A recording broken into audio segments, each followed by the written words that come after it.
हाय दोस्तों, कैसे हैं? उम्मीद करते हैं आप अच्छे होंगे। Sardar Patel coaching centre channel में बच्चे आप लोग का स्वागत है। आज हम क्लास 10th का कुछ इंपॉर्टेंट वीडियो लेकर आए हैं बच्चे। आप लोगों के लिए ध्यान से हमारी बातों को सीखना है और चीज़ों को समझने का बच्चे आप लोग को प्रयास करना है। चलिए, क्लास को विलंब न करते हुए हम लोग थोड़ा सा आगे की बात को लेकर चलते हैं। ध्यान दीजिएगा, पिछले क्लासों में भी मैंने आप लोगों को कुछ चीज़ों के बारे में मैंने बताया था। जैसे फॉर एग्जांपल, जैसे मैंने बताया था प्रकाश का परावर्तन आप लोग का चैप्टर था, जिसमें हमने बताया था कि प्रकाश किसे कहते हैं। तो प्रकाश के बारे में मैंने ये भी बताया था कि प्रकाश वह बाह्य भौतिक कारक होता है जिससे हम लोग को किसी वस्तु को देखने की क्या होती है, अनुभूति होती है। उसी को बच्चे हम लोग प्रकाश कहते हैं। फिर मैंने बताया था आप लोग को प्रकाश के गुण, प्रॉपर्टीज ऑफ लाइट। प्रकाश के गुण में मैंने बहुत सारा गुण आप लोग को बताया था। जैसे प्रकाश एक ऊर्जा है, प्रकाश सीधी रेखा या सरल रेखा में गमन करती है। प्रकाश को गमन करने के लिए किसी द्रव्यात्मक माध्यम की आवश्यकता नहीं होती, अर्थात प्रकाश किसी भी माध्यम में गमन कर सकता है। इसलिए प्रकाश को हम लोग विद्युत चुंबकीय तरंग भी कहते थे। प्रकाश एक अनुप्रस्थ तरंग के बारे में भी बताया था मैंने ये सब तमाम चीज़ों को आप लोग को पिछले क्लास में मैंने आप लोग को बच्चे बता दिया था। जिन बच्चों को अगर नहीं पता है तो पीछे वाला वीडियो में जाकर के आप लोग देख लीजिएगा, उसमें आप लोग को बच्चे मिल जाएगा। फिर नेक्स्ट आप लोग को बच्चे देखिए डायग्राम वगैरह के भी बारे में आप लोग को सारे बच्चे पिछले क्लासों में आप लोग को समझा दिए थे। अब देखिए, यहाँ पे एक बहुत ही इंपॉर्टेंट क्वेश्चन है बच्चे, थोड़ा सा ध्यान दीजिएगा और समझने का प्रयास कीजिएगा। जैसा कि आप लोग देख रहे हैं बच्चे, लिखा हुआ है कि प्रकाश एक विद्युत चुंबकीय तरंग है क्यों। ध्यान दीजिएगा, प्रकाश एक विद्युत चुंबकीय तरंग है क्यों। विद्युत चुंबकीय तरंग मतलब इलेक्ट्रोमैग्नेटिक वेव, इसको इंग्लिश में इलेक्ट्रोमैग्नेटिक वेव बोलते हैं बच्चे। इलेक्ट्रोमैग्नेटिक वेव ऐसे क्लास 12th क्लास में और 11th क्लास में पढ़ना है, लेकिन थोड़ी सी जानकारी हम आप लोगों को देने का प्रयास करेंगे बच्चे। ये इलेक्ट्रोमैग्नेटिक वेव होते हैं बच्चे, वो होते हैं रेडियो तरंग, एक होते हैं माइक्रोवेव होते हैं, एक इंफ्रारेड होते हैं बच्चे, फिर अल्ट्रा वायलेट होते हैं बच्चे। विजिबल देखिए, अल्ट्रा वायलेट से पहले विजुअल याद रखिएगा, फिर अल्ट्रा वायलेट होता है, फिर एक्स तरंग होता है बच्चे, और फिर वाई तरंग होता है। ये सब विद्युत चुंबकीय तरंग होते हैं। विद्युत चुंबकीय तरंग वे तरंगे होते हैं जिसको गमन करने के लिए माध्यम की आवश्यकता नहीं होती है। वैसी तरंग को हम लोग बच्चे कहते हैं विद्युत चुंबकीय तरंग। लेकिन यहाँ पे बात कर रहा है लाइट। लाइट मतलब प्रकाश एक विद्युत चुंबकीय तरंग है क्यों। तो देखिए, इसका सिंपल सी डिफिनेशन याद रखिएगा कि देखिए, लाइट को भी गमन करने के लिए किसी द्रव्यात्मक माध्यम की आवश्यकता नहीं होती है। देखिए, हमारा क्वेश्चन है कि प्रकाश एक विद्युत चुंबकीय तरंग है क्यों। तो सबसे पहले आपका जवाब होना चाहिए कि प्रकाश को गमन करने के लिए किसी द्रव्यात्मक माध्यम की आवश्यकता नहीं होती, अर्थात निर्वात में भी प्रकाश गमन कर सकती है। इसीलिए हम लोग कहते हैं बच्चे कि प्रकाश एक क्या है, विद्युत चुंबकीय तरंग है। फिर से सुनिएगा बच्चे, कहेंगे कि प्रकाश को गमन करने के लिए किसी द्रव्यात्मक माध्यम की आवश्यकता नहीं होती है, अर्थात प्रकाश किसी भी माध्यम में गमन कर सकती है, अर्थात निर्वात में भी गमन कर सकती है। इसीलिए हम लोग कहते हैं कि प्रकाश एक क्या है बच्चे, विद्युत चुंबकीय तरंग है। एकदम बिल्कुल याद रखना। देखिए, विद्युत चुंबकीय तरंग का ही मतलब ही होता है बच्चे कि इसको गमन करने के लिए कोई माध्यम की आवश्यकता नहीं होती। लेकिन ध्वनि को गमन करने के लिए माध्यम चाहिए, लेकिन प्रकाश को गमन करने के लिए किसी द्रव्यात्मक माध्यम की आवश्यकता नहीं होती है, अर्थात निर्वात में भी प्रकाश गमन कर सकता है। इसलिए हम लोग कहते हैं बच्चे कि प्रकाश एक प्रकार का विद्युत चुंबकीय तरंग है। हम उम्मीद करते हैं कि आप लोग को ये प्रश्न का जवाब मिल गया होगा। नेक्स्ट अब बच्चे हम लेके चलते हैं, सारे बच्चे ध्यान देंगे।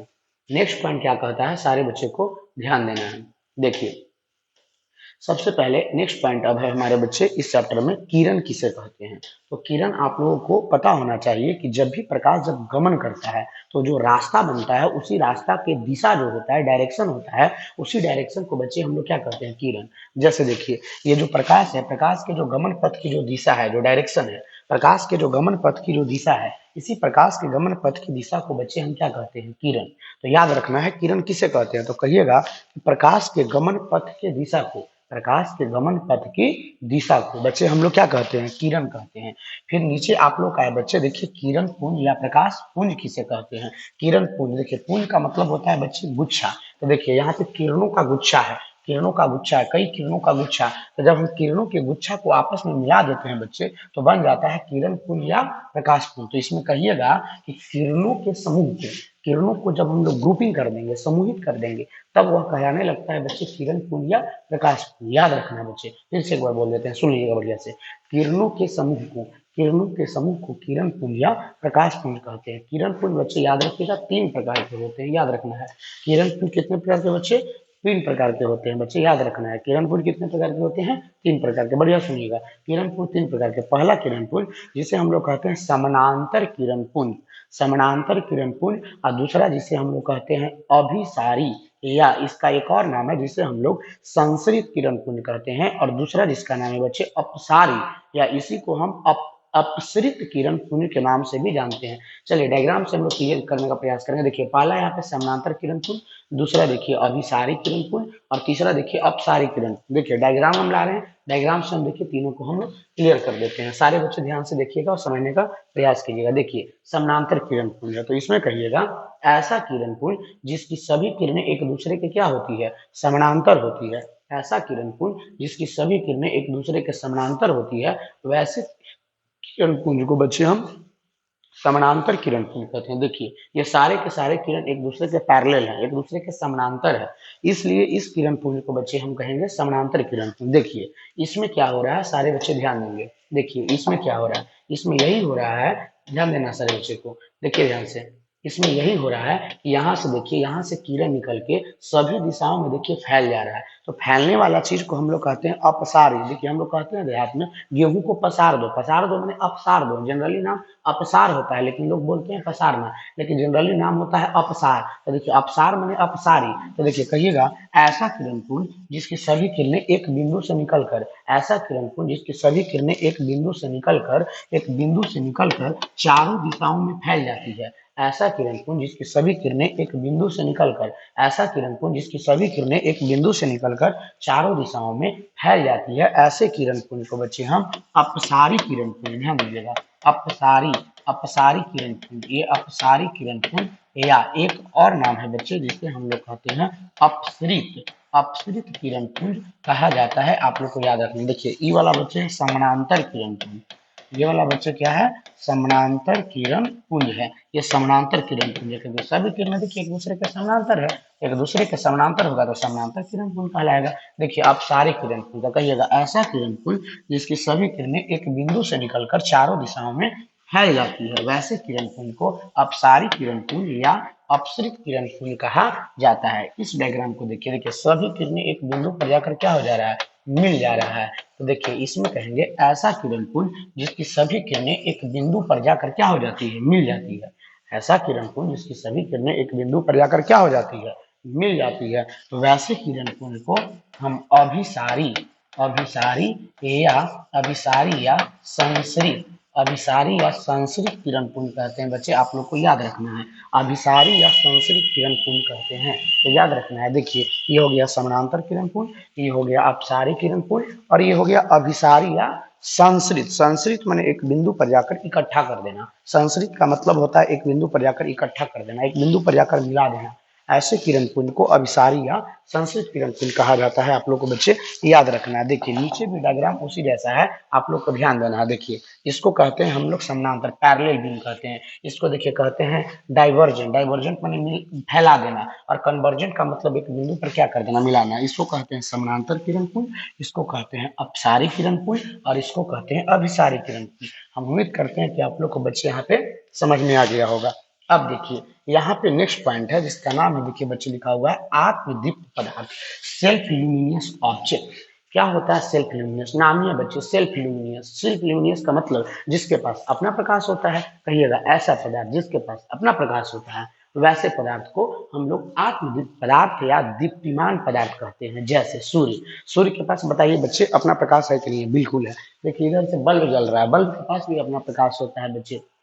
जलती हुई मोमबत्ती, जलती हुई मोमबत्ती के पास भी अपना प्रकाश होता है। जलता हुआ लकड़ी, जलता हुआ लकड़ी के पास भी अपना प्रकाश होता है। तो देखिए यहाँ पे लिखा हुआ आत्मदीप्त पदार्थ, तो कहिएगा ऐसा पदार्थ जो स्वयं प्रकाश को उत्सर्जित करता है, या जिसके पास खुद अपना प्रकाश होता है, या तो स्वयं प्रकाश को उत्सर्जित करेगा या तो अपना खुद प्रकाश होगा। ऐसे पदार्थ को बच्चे हम आत्मदीप्त पदार्थ कहते हैं। देखिए आत्मदीप्त का ठीक उल्टा होता है अदीप्त पदार्थ, तो इसका ठीक उल्टा कह दीजिएगा बच्चे। कहिएगा ऐसा पदार्थ जिसके पास अपना प्रकाश नहीं होता है, ऐसा पदार्थ जिसके पास अपना प्रकाश होता ही नहीं है, वैसे पदार्थ को हम अधिक पदार्थ कहते हैं। या ऐसा पदार्थ जो स्वयं प्रकाश को उत्सर्जित नहीं करता है, अपने आप प्रकाश को उत्सर्जित ही नहीं करेगा, ऐसे पदार्थ को अधिक पदार्थ। जैसे देखिए कलम है, कलम के पास अपना प्रकाश थोड़ी है, नहीं, ये दिख रहा है, प्रकाश के कारण, बल्ब के प्रकाश से दिख रहा है बच्चे।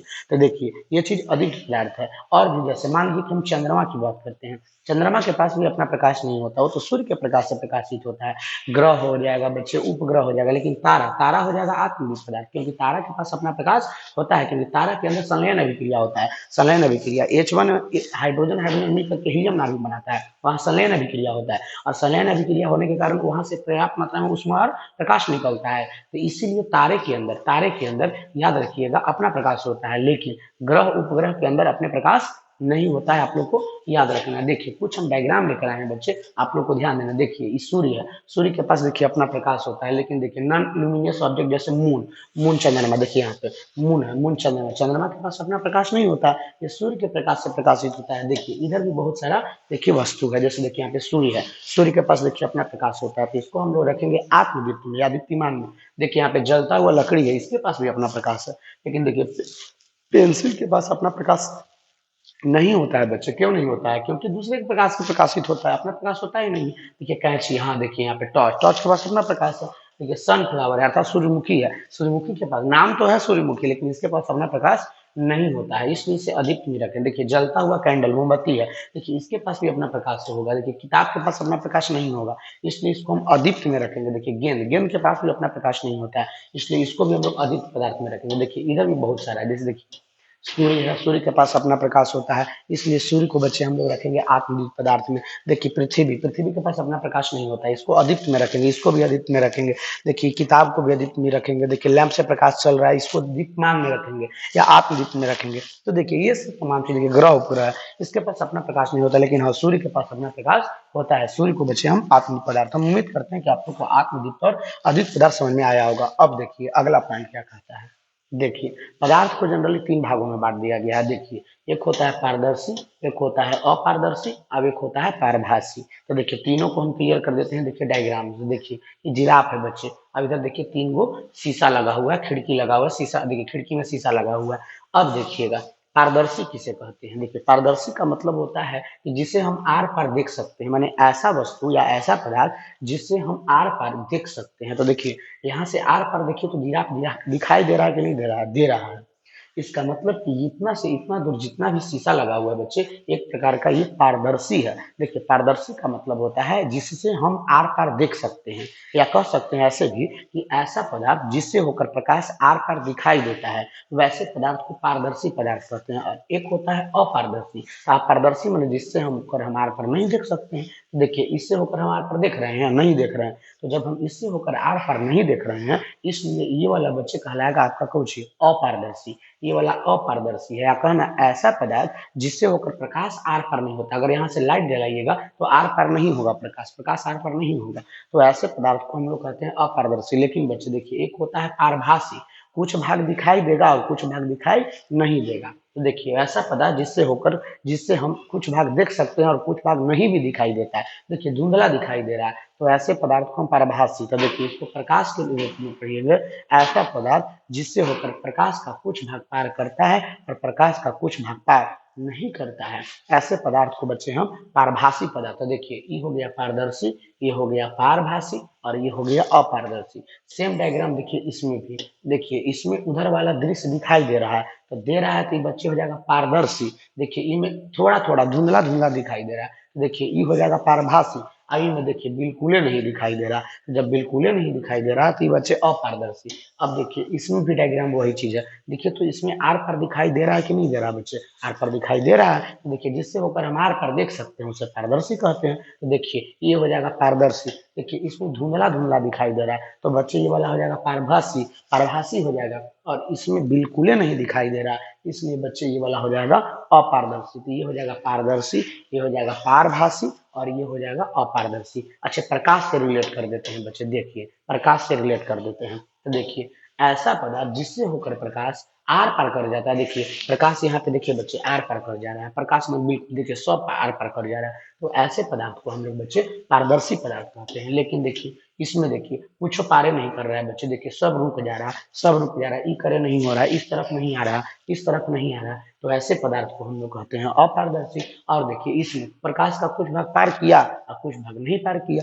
तो ऐसी कंडीशन है पारभासी। अब देखिए उदाहरण याद रखिएगा, पारभासी का सॉरी पारदर्शी का उदाहरण याद रखिएगा, जैसे जल, जल में प्रकाश डालिएगा ना, प्रकाश डालिएगा तो एक तरफ से दूसरी तरफ चल जाएगा। जैसे हवा, हवा में भी प्रकाश एने से ओने, टॉर्च जलाइएगा हवा में तो एने से ओने चल जाता है, एने से ओने चल जाता है, तो हवा भी पारदर्शी हो जाएगा, जल भी पारदर्शी हो जाएगा। शीशा, शीशा भी पारदर्शी, देखिए हम आपको शीशा दिखाते हैं बच्चे, देखिए जैसे देखिए ये शीशा है, एकरा में प्रकाश डाल, देखिए ये शीशा है, शीशा है बच्चे, देखिए शीशा है, ये देखिए में शीशा लगा हुआ है, शीशा लगा हुआ है, तो देखिए एकरों में प्रकाश डालेंगे ना बच्चे तो आर पार हो जाएगा। और देखिए शीशा दिखाते हैं, और देखिए शीशा दिखाते हैं, देखिए ये वाला शीशा है, देखिए ये भी शीशा है, देखिए प्रकाश आर पार हो जाएगा। इससे लाइट जलाएंगे बच्चे ना तो एन से डालेंगे ना तो उधर में ही प्रकाश चला जाएगा, तो देखिए ये भी पारदर्शी है, ये भी देखिए पारदर्शी, इधर से भी हम देख रहे हैं, इधर से भी देख रहे हैं बच्चे, तो देखिए आर पार दिखाई दे रहा है, आर पार देखिए इधर से भी दिख रहे हैं तो आर पार दिखाई दे रहा है, इधर से भी आर पार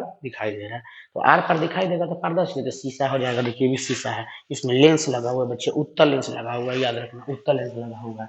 और देखिए शीशा दिखा रहे हैं आपको, और देखिए इधर देखिए, देखिए प्रिज्म है, देखिए बच्चे प्रिज्म है, देखिए इसमें भी आर पर प्रकाश हो जाता है, इसमें आर पर प्रकाश हो जाता है, प्रिज्म है बच्चे, देखिए प्रिज्म है, इससे भी प्रकाश आर पार हो जाता है, इससे भी प्रकाश आर पार हो जाता है, ये भी देखिए पारदर्शी पदार्थ है। और भी देखिए दिखाते हैं बच्चे पारदर्शी पदार्थ, देखिए ये देखिए बच्चे, ये देखिए ये उत्तल लेंस है, देखिए बच्चे उत्तल लेंस है, इससे कागज से कागज को जला सकते हैं बच्चे, देखिए ये भी पारदर्शी पदार्थ है, इससे होकर प्रकाश को देखिए आर पर, देखिए इधर से उधर दिखाई हमको दे रहा है बच्चे, इधर से उधर दिखाई दे रहा है, देखिए पारदर्शी है। लेकिन जैसे अगर हम बात करते हैं अपारदर्शी, तो अपारदर्शी में जैसे देखिए पेपर है, पेपर है, देखिए आर पार नहीं लुक रहा है, एने से देख रहे हैं तो नहीं दिख रहा है, देखिए कैमरा छिप गया बच्चे, कैमरा छिप गया, देखिए अपारदर्शी, अपारदर्शी। तो देखिए कहने का मतलब पारदर्शी, लेकिन हाँ एगो होता है पारभासी। और शीशा को रगड़ देंगे बच्चे, शीशा को क्या कर देंगे बच्चे, रगड़ देंगे, ध्यान दीजिएगा, शीशा को अगर रगड़ देंगे और रगड़ के अभी पार से ऊपर देखने का प्रयास करेंगे, धुंधला दिखाई देगा। तो देखिए उदाहरण याद रखना है, पारदर्शी में याद रखना शीशा, फिर याद रखना जल, फिर याद रखिएगा वायु, ये सब पारदर्शी में जाएगा। पारभासी में दो याद रखिएगा, रगड़ा हुआ कांच और दूसरा तेल लगा हुआ कागज। और फिर ई में कुछ बोल दीजिए, कागज बोल दीजिए, पेपर बोल दीजिए, कुर्सी बोल दीजिए, बेंच बोल दीजिए, पंखा बोल दीजिए, दीवार बोल दीजिए, तो सब हो जाएगा कुछ बच्चे अपारदर्शी। हम उम्मीद करते होंगे कि पारदर्शी, पारभासी और अपारदर्शी आप लोग को समझ में आ गया होगा बच्चे। अब देखिए नेक्स्ट है बच्चे का उचित छाया, शैडो, शैडो कैसे बनता है, शैडो बनता है कैसे बच्चे, शैडो छाया कैसे बनता है, देखिए कैसे छाया बनता है, देखिए एकदम डायग्राम से देखिए छाया बन रहा है, देखिए यहाँ पे सूर्य है, यहाँ पे कोई वस्तु है, अब देखिए वस्तु का यहाँ छाया बन रहा है, देखिए सूर्य है, वस्तु है, और देखिए वस्तु का यहाँ छाया बन रहा है। अच्छा दूसरा देखिए, दूसरा चीज देखिए, देखिए यहाँ पे देखिए बच्चे, देखिए यहाँ बल्ब जल रहा है, यहाँ गेंद है और गेंद का देखिए यहाँ पे छाया बन रहा है।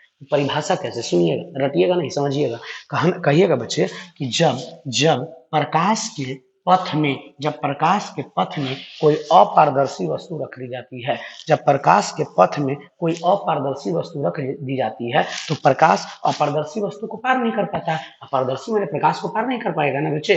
तो प्रकाश के पथ में जब कोई अपारदर्शी वस्तु को रख दी जाती है तो प्रकाश अपारदर्शी वस्तु को नहीं कर पाती है, प्रकाश अपारदर्शी वस्तु को पार नहीं कर पाती है और अपारदर्शी वस्तु के पीछे एक अंधेरा क्षेत्र बनता है, अपारदर्शी वस्तु के पीछे एक अंधेरा क्षेत्र बनता है जिसे हम छाया कहते हैं। फिर से सुनिएगा, फिर से सुनिएगा, देखिए इससे समझिए, इससे समझिए, इससे भी समझ में आएगा। कहिएगा कि जब प्रकाश के पथ में, जब प्रकाश के पथ में कोई अपारदर्शी वस्तु रख दी जाती है तो प्रकाश अपारदर्शी वस्तु को पार नहीं कर पाती है और अपारदर्शी वस्तु के पीछे, अपारदर्शी वस्तु के पीछे एक अंधेरा क्षेत्र बनता है जिसे हम छाया कहते हैं। और अच्छे डायग्राम देखिए, देखिए यहाँ कैंडल जल रहा है, यहाँ पे वस्तु है और यहाँ पे छाया है, तो कहिएगा कि जब प्रकाश के पथ में कोई अपारदर्शी वस्तु रख दिया, अपारदर्शी, पारदर्शी नहीं बच्चे, अपारदर्शी, जब किसी प्रकाश के पथ में अपारदर्शी वस्तु रख दी जाती है तो अपारदर्शी के पीछे एक अंधेरा क्षेत्र बनता है, इसी अंधेरा क्षेत्र को हम छाया कहते हैं, याद रखिएगा। फिर से अच्छा एक बार हो चुकी, एक बार और चलिए। जब किसी प्रकाश के पथ में, जब प्रकाश के पथ में कोई अपारदर्शी वस्तु रख दी जाती है तो अपारदर्शी वस्तु के पीछे एक अंधेरा क्षेत्र बनता है जिसे हम छाया कहते हैं। हम उम्मीद करते होंगे बच्चे छाया का डेफिनेशन आप लोगों को याद हो गया होगा। अब देखिए नेक्स्ट है प्रकाश का परावर्तन। वीडियो काफी लंबा हो जाएगा बच्चे, इसलिए इतना ही आज हम बताएंगे। चलिए धन्यवाद बच्चे। जरूर वीडियो को अपने फ्रेंड के पास, अपने दोस्त के पास, अपने भाई के पास, अपने बहन के पास, सबके पास शेयर कर दीजिएगा बच्चे, सबके पास, ताकि हमारा नॉलेज एकदम सगरों मिलते रहे, सब जगह सबको मिलते रहे, एकदम सबको खुश रहिए, सबको खुश रहिए बच्चे, एकदम सगरों शेयर कर दीजिएगा, सगरों शेयर कर दीजिएगा। धन्यवाद बच्चे।